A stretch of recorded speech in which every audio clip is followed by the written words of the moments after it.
Now that the transparent mask project and the special relativity project are done, except for writing the papers, it's time to consider what's next in the STOE.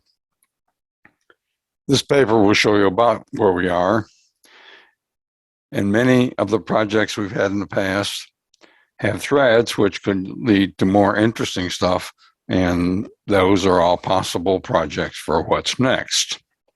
The STOE is causative and Machian model. It reduces to general relativity and quantum mechanics, which makes it a theory of everything, and explains many problematic observations that both general relativity and quantum mechanics have. It has made predictions, which have later been found to be true. The STOE rejects, by experiment, Maxwell's equations, wave models of light, and the idea of the Lagrangian and the Hamiltonian mechanics, which do not have dissipative characteristics.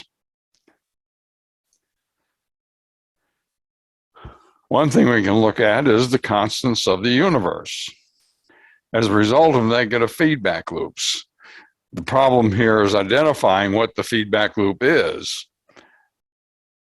This was done for the cosmic microwave background temperature, which is a typical temperature feedback loop in that paper.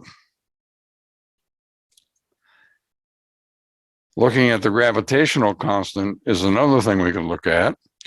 The STOE uses three types of mass, which comes from Newtonian physics.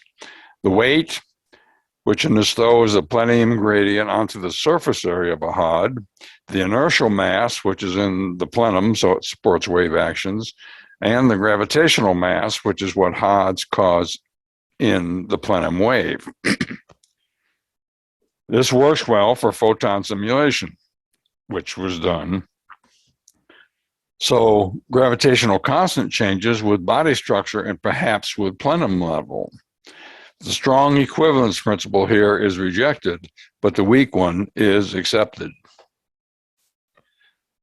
Entropy and the arrow of time is another thing I've been thinking about for quite a while, and it's still quite a problem. It occupies about a foot-high paper on my desk that I should look at.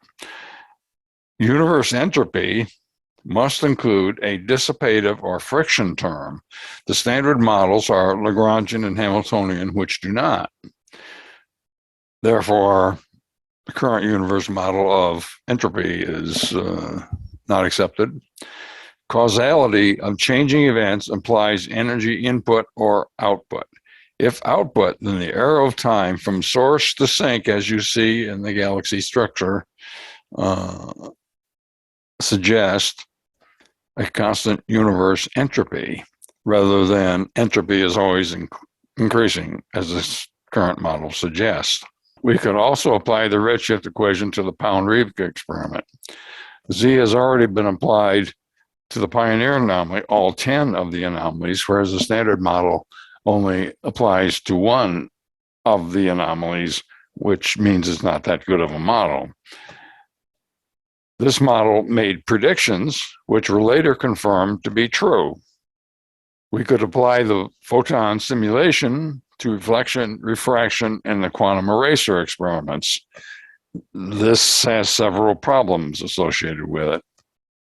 But maybe what we could do is redo with the length of the plenum wave as a function of the number of HODs in the photon, rather than using the model of linear dipole antennas.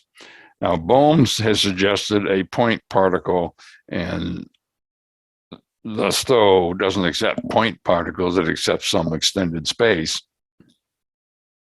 And we could do this rather than indirectly, as the photon simulation currently suggests, as a body with volume rather than a point. I would note something of interest here, and that is these Walker experiments, which use only one drop to make waves, which then cause diffraction when going through a slit. This is why we might look at the length of the plenum wave concerning with the mass of the photons. It may be easier with this to consider reflection. We could apply the rotation curve equation to spiral galaxy orientations. Recently, some papers over the last 5 years or so have noted correlation of spiral galaxy disk orientation in space being somewhat related to their neighbor's position. Now, the asymmetry of the rotation curve was considered, and it considered these neighbor galaxies. And so this spiral galaxy rotation orientation may be considered a prediction of the standard scalar model. This is the issue that we have. Currently, where here you have rotation velocity squared compared to all these galaxies and versus B-band luminosity. Now, you'll note that there seems to be several relations. The slope of each of these lines is twice the previous line. And this area in between the lines is actually a void area. Now, the slope of the lines differ by approximately 2, and statistically, the form is significant by rejection of the null hypothesis that the data points are random. What galaxy characteristic does the B-band luminosity depend? That's the problem. If we could find that, maybe we could have just one nice line in the previous graph. That would also apply for central mass, which was another paper. Another effect of the source at the center of Milky Way we could look for. We've already applied it to RCs, as we said. Planet 9, there's 2 papers on that. Mercury and other planet orbits seem to have some relation to the source in our Milky Way. And of course, the source in our Milky Way was part of the Pioneer anomaly paper. We could expand the idea of structure of particles being like disk magnets to quarks. What that structure appears to be that it's going to be like electrons being held together by photons is what it looks like. But, I've yet to come up with a structure. I could form a ball of disk magnets, which would be a nucleon, such as a proton and neutron, and do collision experiments using of ball disk magnets didn't work, so perhaps disk magnets would work. We could look for a method to measure the speed of the magnetic force. Now, in the STOE, that would be the permanent magnet force, not the electromagnetic force.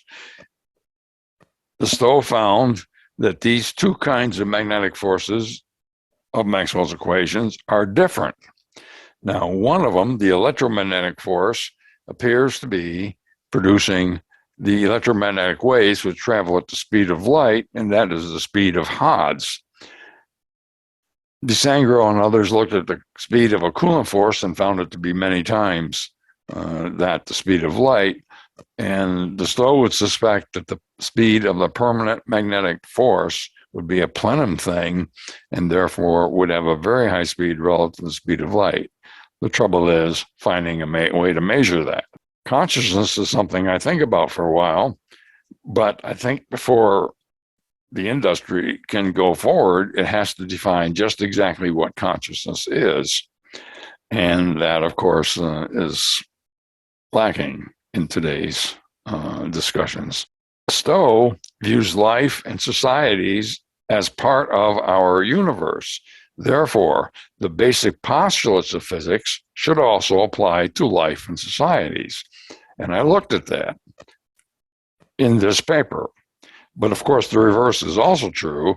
That is to say, the characteristics of life should also apply in physics. That is to say, life expands by means of giving birth. And so there must be a form of birth in physics, which the STOE looks at. In the STOE, I looked at emergent characteristics, and these are a little different than what most people mean by emergence. But if we apply consciousness to the STOE, it could be an emergent characteristic, which means human and animal and plant emergent characteristics, or it could be present in all objects in the universe, such as rocks. Now, this has once been suggested by ancient Greek philosophers when they noted that objects, meaning rocks, tend to find their natural place in the universe. That means they have to know where their natural place is. And also in the view of where Hades is compared to heaven, meaning heaven is up and Hades is down into earth, because the earth was considered at the center of the universe, at the center, but not the center, because all Earth is a gravitational. Oh, well, enough of that. Current approaches tend to view the brain as a digital computer for processing and collating information. Now, the STOE approach might be very different from that. It could view the brain as an analog mechanism. Therefore, it can have a great many more levels per given unit of time, which means a great many more digital processing rates. We could also, something I've been working on for quite a while, is to consider a third U.S. Constitution. Humanity seems to lack sufficient understanding to form a government with long-term survival. Most types of government organization that we know of have failed in the past, except maybe perhaps for the U.S. one, and yet that seems to be in trouble.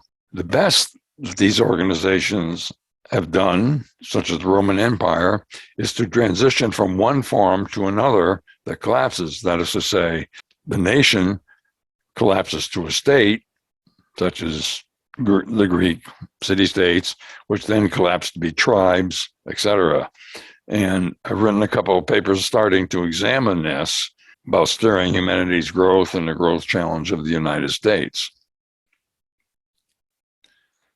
Well, those are the things I'm thinking of for application of the STOE, but of course other possibilities are open also.